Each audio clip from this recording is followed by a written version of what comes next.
ಒಂದು ರೀಲ್ ನೋಡ್ತಾ ಇದ್ದೆ. ಆ ಒಂದು ಮ್ಯಾಟ್ರು ತುಂಬ ಇಂಪಾರ್ಟೆಂಟ್ ಅಂತ ಅನ್ನಿಸ್ತು. ಅದಕ್ಕೆ ಇಮ್ಮಿಡಿಯೇಟ್ ನಾನು ಅದನ್ನು ಹೇಳ್ತಾ ಇದ್ದೀನಿ ಇಲ್ಲಿ. ಅದನ್ನು ನಾನೇ ಶೇರ್ ಮಾಡ್ಬೋದಾಗಿತ್ತು, ಆದರೆ ಅದು ಹಿಂದಿಲಿರೋದ್ರಿಂದ ಕೆಲವ್ರು ಕಷ್ಟ ಆಗ್ಬೋದು, ಕೆಲವ್ರಿಗೆ ಅರ್ಥ ಆಗದೆ ಇರ್ಬೋದು, ಕೆಲವು ಹಿಂದಿ ಅಂತ ಬಂದ ತಕ್ಷಣ ಅಸಡ್ಡೆಯಿಂದ ನೋಡ್ದೇನೂ ಇರ್ಬೋದು.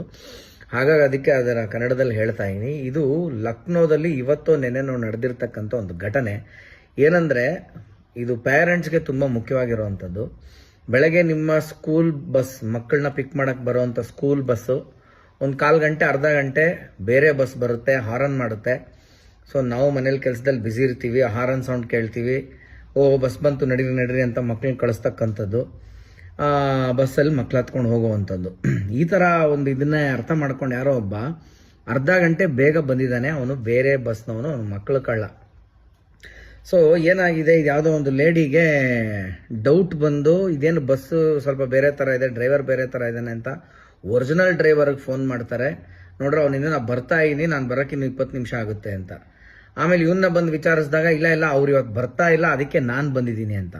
ಸೊ ಇದೇನೋ ಒಂಥರ ಹೊಸ ಥರ ಪ್ಲ್ಯಾನ್ಗಳು, ಸ್ಕೆಚ್ಗಳು ಇದೆಲ್ಲ ನಡೆದಿದೆ. ದಯವಿಟ್ಟು ಪೇರೆಂಟ್ಸು ಬೆಳಗ್ಗೆ ಕಳಿಸೋ ಅಂಥ ಒಂದು ಆತರದಲ್ಲಿ ಟೆನ್ಷನಲ್ಲಿ ನೀವು ಇರ್ತೀರಿ, ಯಾರು ಇದೆಲ್ಲ ಗಮನಿಸೋದಿಲ್ಲ. ಸೊ ದಯವಿಟ್ಟು ಇದ್ರ ಬಗ್ಗೆ ಎಚ್ಚೆತ್ಕೊಳ್ಳಿ. ಈ ಥರ ಅಂದರೆ ಈಗೂ ಉಂಟೆ ಅನ್ನೋ ಥರ ಈ ಥರ ಎಲ್ಲ ತಲೆ ಓಡಿಸ್ತಾ ಇದ್ದಾರೆ. ಸೊ ಸ್ವಲ್ಪ ಬೇಗ ಯಾವ್ದಾದ್ರು ಬಸ್ಸು ಪಿಕಪ್ಗೆ ಅಂತ ಬಂದರೆ ಧಡಕ್ಕಂತ ಮಕ್ಕಳನ್ನ ಕಳಿಸೋವಂಥ ಕೆಲಸಗಳು ಮಾಡಬೇಡಿ ಅಂತ ಇದೊಂದು ರಿಕ್ವೆಸ್ಟು ಎಲ್ಲ ಪೇರೆಂಟ್ಸಲ್ಲೂ ನಾನು ಮಾಡ್ಕೊತಾ ಇದ್ದೀನಿ. Be careful. Thank you so much.